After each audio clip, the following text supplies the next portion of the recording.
क्या आप जानते हैं कि आखिर महाभारत के बाद हिडिंबा का क्या हुआ?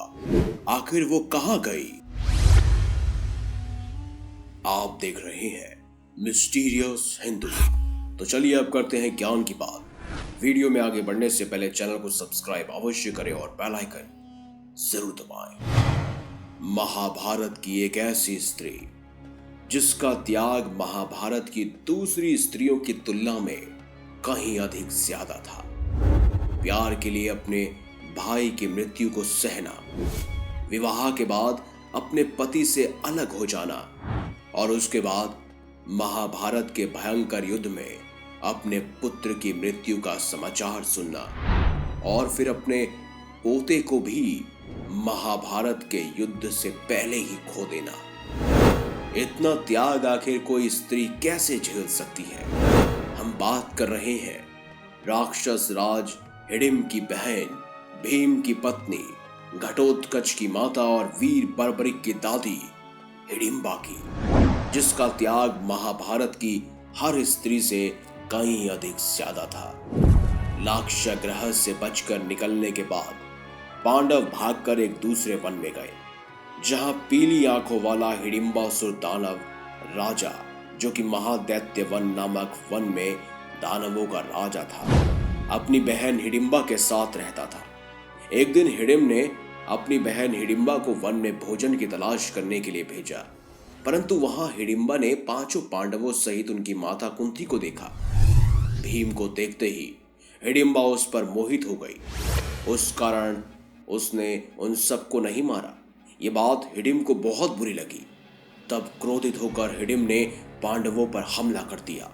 इस युद्ध में भीम ने उसे मार डाला, जिसके बाद वहां जंगल में कुंती की सहमति से हिडिंबा और भीम का विवाह हुआ। इन्हें घटोत्कच नामक पुत्र प्राप्त हुआ। पांडव वापस हस्तिनापुर पहुंचे जब उन्हें पता चला कि दुर्योधन का राज्याभिषेक हो रहा है।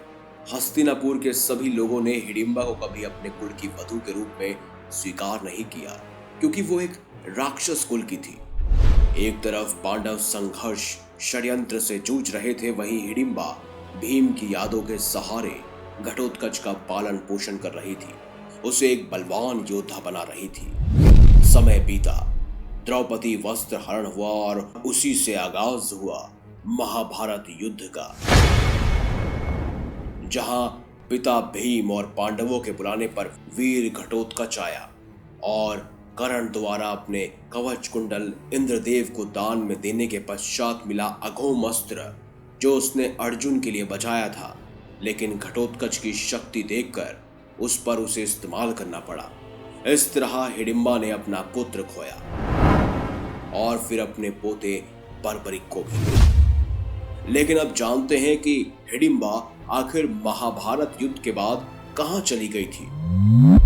दरअसल वेद व्यास के महाभारत में हिडिंबा का कोई जिक्र नहीं मिलता, लेकिन आपकी जानकारी के लिए बता दें दोस्तों कि हिडिंबा का रहस्य आज तक वर्तमान में देखा जा सकता है। दरअसल हिडिंबा कहीं और नहीं बल्कि युद्ध के बाद हिडिंबा ध्यान और मनुष्य से हटकर अलग हिमाचल प्रदेश चली गई थी, जहां आज भी उनका और उनके पुत्र घटोत्कच का एक मंदिर मौजूद है और हिमाचल प्रदेश के लोग आज भी उनकी पूजा करते हैं। क्या आप कभी हिमाचल में स्थित हिडिंबा मंदिर गए हैं? क्या आपको इससे पहले पता था कि हिडिंबा के नाम का एक मंदिर भी हिमाचल प्रदेश में मौजूद है? अगर नहीं तो हम समझते हैं कि हमने आपको एक सटीक जानकारी दी है, इसलिए वीडियो को लाइक कीजिए, हमारे चैनल को सब्सक्राइब कीजिए और ऐसी ही जानकारी के लिए देखते रहिए संपूर्ण ज्ञान का केंद्रीय बिंदु मिस्टीरियस हिंदू।